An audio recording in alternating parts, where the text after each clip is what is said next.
yang sangat saya hormati semua pengurus wilayah Nahdlatul Ulama Jawa Tengah, wabil khusus Ki Haji Ubaidillah Sodaqoh, teman saya juga guru saya, putra guru saya Ki Haji Abdul Ghafur Maimun.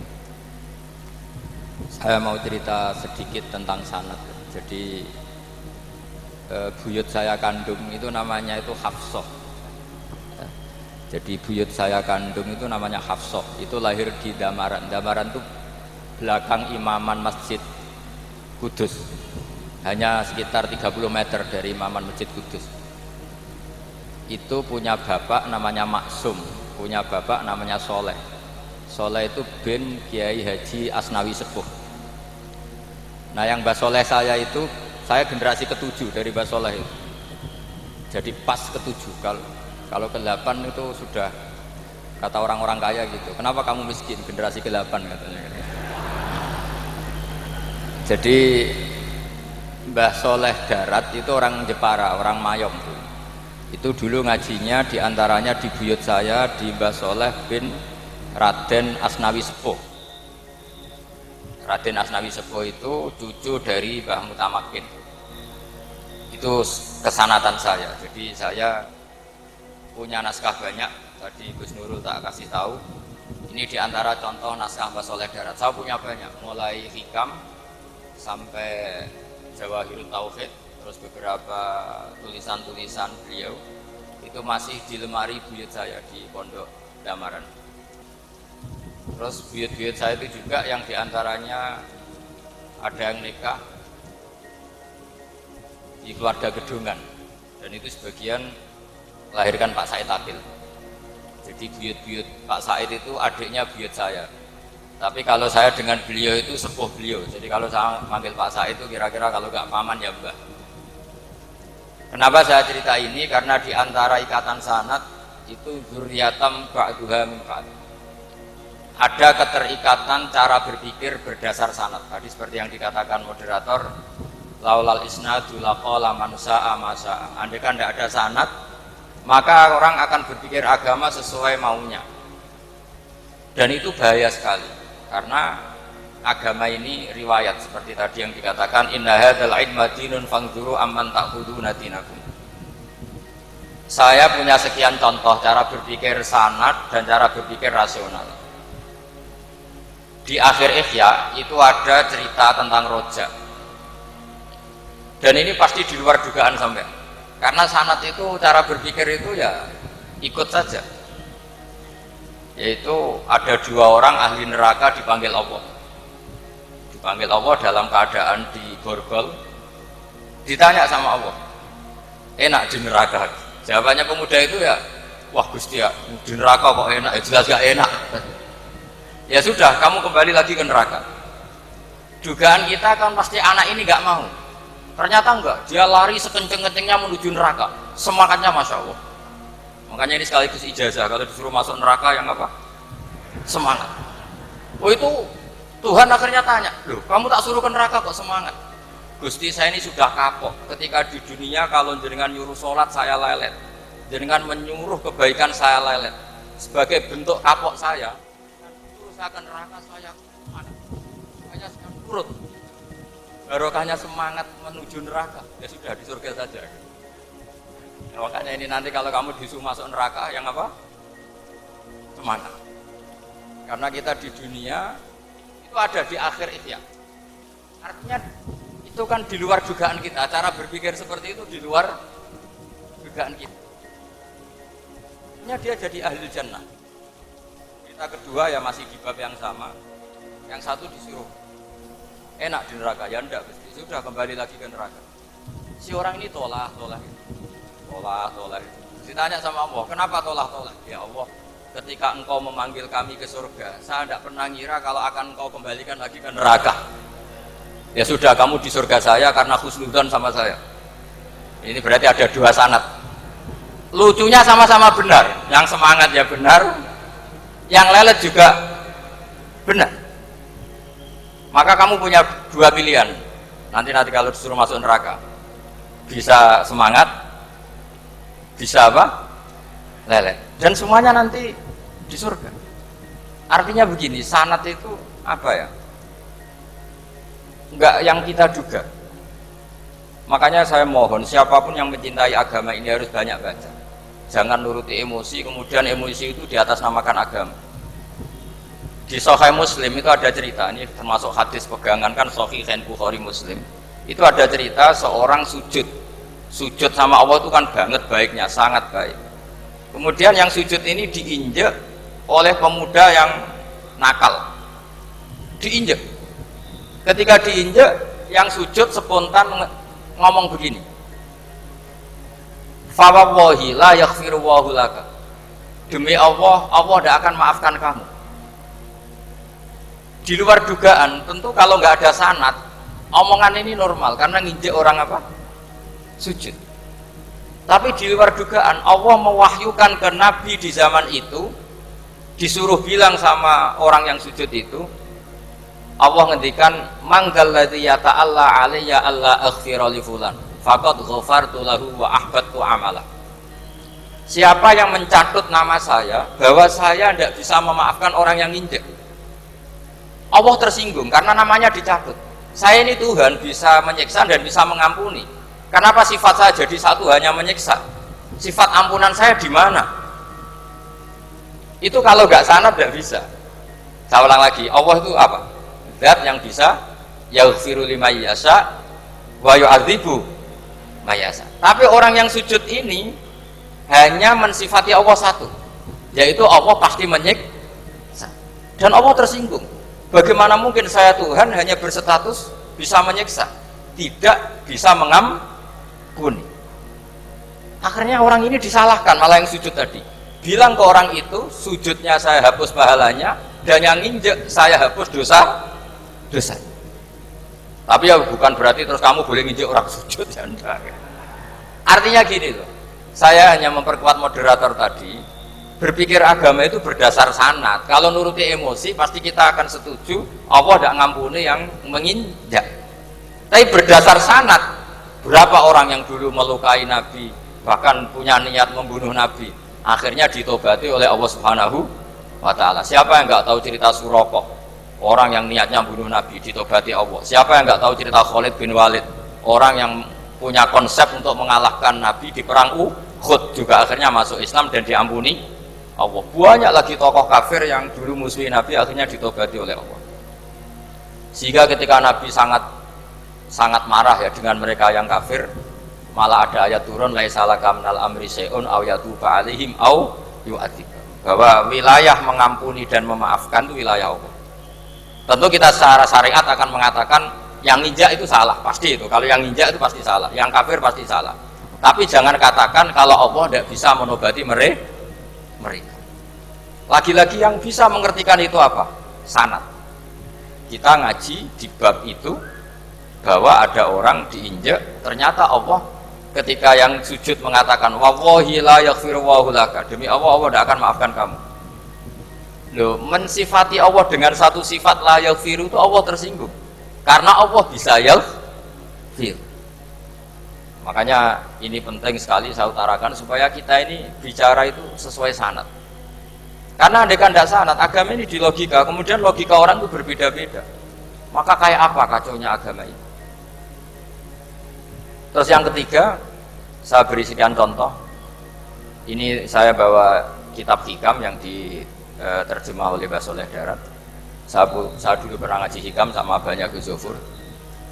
Cara berpikir Abul Hasan Asyadzili misalnya, umumnya orang itu kan kalau amal itu ingin diterima ya, kalau sujud ingin diterima Allah, kalau sholat ingin diterima Allah, dan kalau sangat ingin itu biasanya terus berlebihan, saking berlebihannya terus nangis minta amalnya diterima gitu.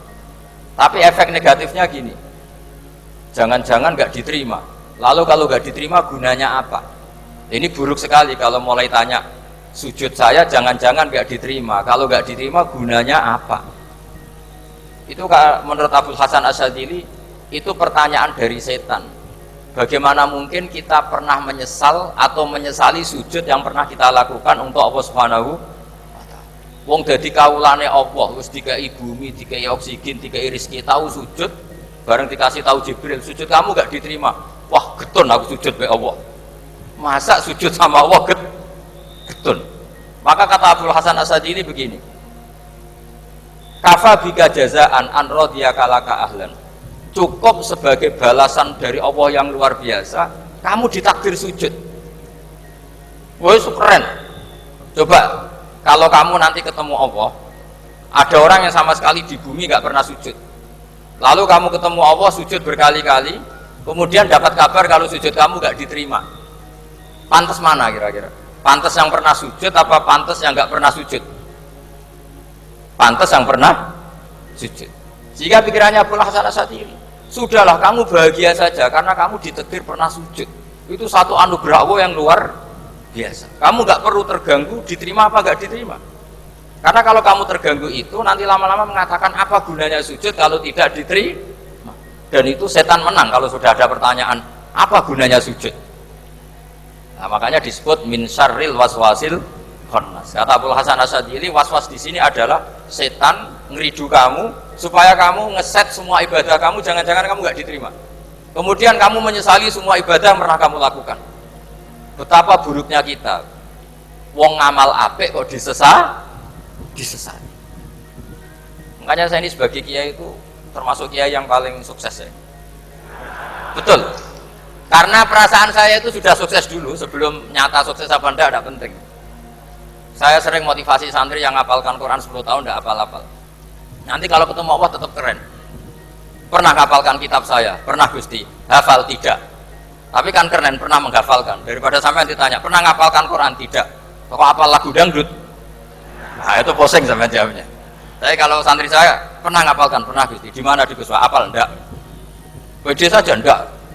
Tapi saya mencintai kitab engkau dan bukti cinta saya tak hafalkan. Cuma nasib tidak memihak saya Gusti, kan masih lumayan itu. Daripada ditanya, pernah ngapalkan Quran? Tidak Gusti. Jebule apal lagu dangdut, yang ibu-ibu apal harga cabai, naik turunnya harga berambak. Ini harga sembako hafal, tapi kalau Quran tidak hafal. Nah, pikiran-pikiran kayak Abdul Hasan Asadili itu harus kita kembangkan. Makanya saya suka sekali ketika Mbah Mun yang sekarang diteruskan Gus Wafi meresmikan Thariqah Sadiliyah. Ya cerminannya kitab Hikam itu yang diterjemah Mbah Soleh Darat. Karena Hikam adalah murid Abdul Abbas Al-Mursi. Beliau adalah murid Abdul Hasan Asyadili. Jadi gampangannya kalau sampai ingin tahu cara berpikir Abdul Hasan Asyadili itu ngaji Hikam. Karena Hikam itu cucu muridnya Abdul Hasan Asyadili. Dan itu cara berpikir gampang sekali. Misalnya hubungan dengan Allah. Ilahi kullama akhrosani lu'mi antokoni karomuka. Ya Allah, ketika saya terbungkam oleh kesalahan-kesalahan saya, sampai saya ini merasa tidak pantas minta, tidak pantas memohon sama engkau karena dosa saya banyak. Tapi kata beliau, antokoni karomuka. Tapi saya berani melafadzkan doa itu berdasar rahmat kamu tidak terbatas. Dan itu indah sekali kata-katanya. Ilahi kullama akhrosani lu'mi antokoni karomuka. Jadi kullama akhrosa sekirane bungkam disosoni ingsun apa lumi sifat ingsun apa mau dari iso ucap niki ingsun apa karo sifat lomane dunia. Dan itu dipraktekkan semua ulama. Ya nafsu la taknati min zallatin azumatin al kaba'ira fil kufrani kalamami.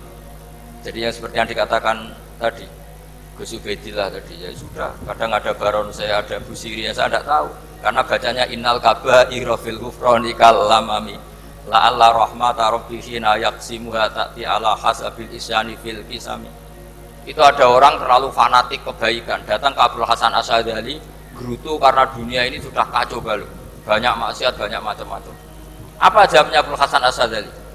Man ahabba alla yusawahu fi ardi faqad ahabba alla tadhara maghfiratu.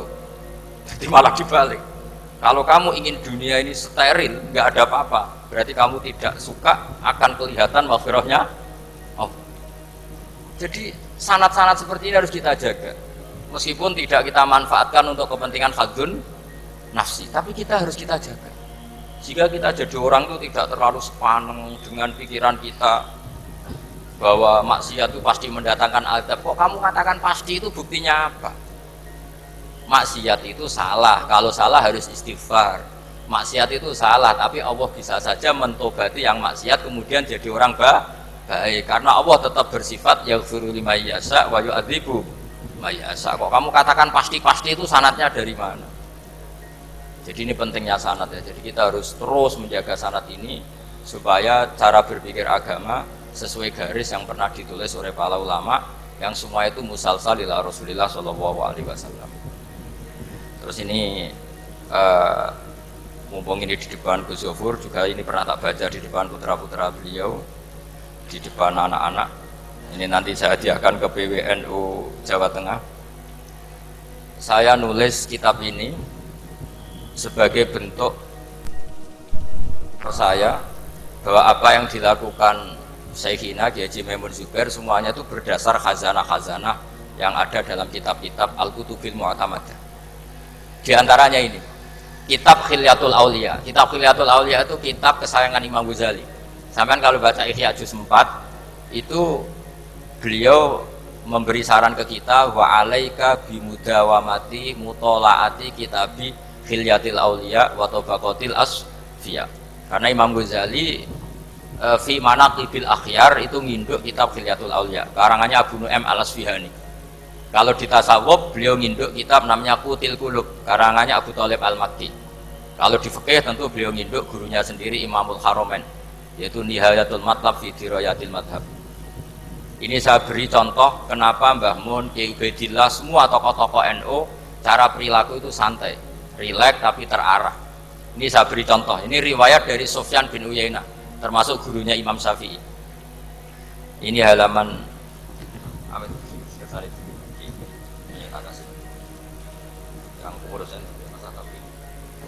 halaman 24. Ya ini di halaman 24 saya terangkan An Sufyan bin Uyainah kana Isa wa Yahya alaihi wassalam ya'tiyanil qaryata fayas'alu Isa an syirari ahliha wa yas'alu Yahya an khiyari ahliha faqala lahu Yahya lima tanzilu ala syirarin nas qala innama ana tabibun udawil mardo. Ini di juz 7 halaman 323. Jadi mulai dulu ulama itu ada yang fokus ngelola orang-orang soleh, tapi ada juga yang mendokteri orang-orang yang macam-macam. Nabi Isa itu kalau di satu daerah tanya, di sini yang orang nakal-nakal di mana? Oh di situ. Terus beliau ke situ. Ditanya Nabi Yahya, kenapa ke situ? Saya ini nabi. Nabi itu biman zilatit tabib. Saya ini ibarat dokter. Tentu dokter itu yang menyembuhkan orang-orang yang sakit. Sehingga kiai-kiai kita tuh ya kancanan orang soleh ya mau, bina orang fasik ya mau. Lah yang nggak boleh itu yang potensi katut fasik, itu nggak boleh. Jadi apa ya supaya kita itu melihat sesuatu itu tidak seudon kiai kok berteman orang fasik. Saya berkali-kali bilang berteman orang fasik itu haram. Tapi kalau dibalik pertanyaannya, membina orang fasik hukumnya gimana? Bisa membina kalau berteman, ya sudah dibolak-balik gitu. Tapi kalau dibalik berteman orang fasik menjadi fasik, ya jangan berteman kalau buatnya masih seperti itu. Ya terus saya teruskan ya. Sayyidina Umar itu terkenal orang yang sangat keras. Sayyidina Abu Bakar terkenal orang yang layyinal janib, orang yang sangat santun, sangat sopan. Tapi anehnya ketika Abu Bakar mau wafat, itu khilafah atau khalifah itu diwasiatkan supaya yang mimpin itu Umar. Padahal orangnya sangat keras. Tapi yang jarang diketahui publik adalah ngiranya Umar keras itu wataknya. Ternyata enggak. Di sini diterangkan Umar wataknya itu sebetulnya bisa memilih keras atau halus. Ini saya baca ya di halaman 25. Beliau ditanya oleh Abdurrahman bin Auf. Terus beliau menjawab, ya Abdurrahman, wallahi laqad lintu linnasi hatta khasyitu wa fil lain. Tsumma staddattu alaihim hatta khasyitu wa fi siddah. Fa ainal makhraj. Terus di sini saya terjemah, saya saat lunak juga takut sebab lunak bisa dianggap pembiaran, tapi saya juga takut Allah saat keras sebab keras jangan-jangan termasuk tanfir, orang lari dari kebenaran. Ya misalnya gini, sampean punya anak putri atau punya ponakan pacaran, datang ke kamu sama cowoknya, kalau kamu lunak pasti ponakan kamu ngira wong Pak D gak apa-apa, padahal Pak D saya itu kiai, ternyata saya gak ditegur. Lunak itu punya akibat dianggap pembiaran terhadap maksiat. Ya. Tapi kalau kamu keras, wah nak nenggonku tak wantemi watu. Kan nggak pernah ke kamu, bagaimana bina? Wong sowan saja nggak berani. Artinya efeknya sama. Terlalu lunak ya punya efek tidak bisa bina, terlalu keras juga punya efek tidak bisa bina. Maka kata Sayyidina Umar, "Fawallahi laqad lintu linnas hatta khasyitu wa fillan." Artinya saat bersikap lunak saya takut Allah karena lunak bisa dianggap pembiaran terhadap maksiat. Sumastadatu alaihim hatta khasyitu wa fisiddah. Ketika keras saya juga takut karena kalau terlalu keras bisa tanfir, bisa orang lari dari kiai, dari orang soleh. Makanya dalam guyonan-guyonan ulama itu ada preman jagongan di orang-orang fasik. Ditanya, kenapa kamu jagongan sama orang fasik? Kenapa tidak jagongan sama orang soleh? Habis orang solehnya marah-marah terus. Lah ini ramah. Makanya saya milih yang ramah saja. Gitu. Itu meskipun guyonan tapi pelajaran bagi kita. Karena ya memang Quran seperti itu. Walau kunta fadhun ghalidhal qalbi lan faddu min haulik fa bima rahmatin minallahi linta lahu. Harusnya itu. Jadi apa ya? Nah ini kalau nggak ada sanad nggak bisa, nggak ada sanad nggak bisa. Pasti kita berpikir sesuai keinginan kita. Maka ada ancaman yang keras, man fassaral Qur'an biroyihi falyatabawwa maq'adahu minan. Jadi saya mohon sanad-sanad seperti ini kayak yang dikatakan Umar tadi. Wallahi laqad lintu linnas hatta khasyitu wa fillah. Tsumma istadadtu alaihim hatta khasyitu wa fis syiddah. Kita akui bahwa dalam lunak juga ada sekian problem, dalam keras juga ada sekian problem.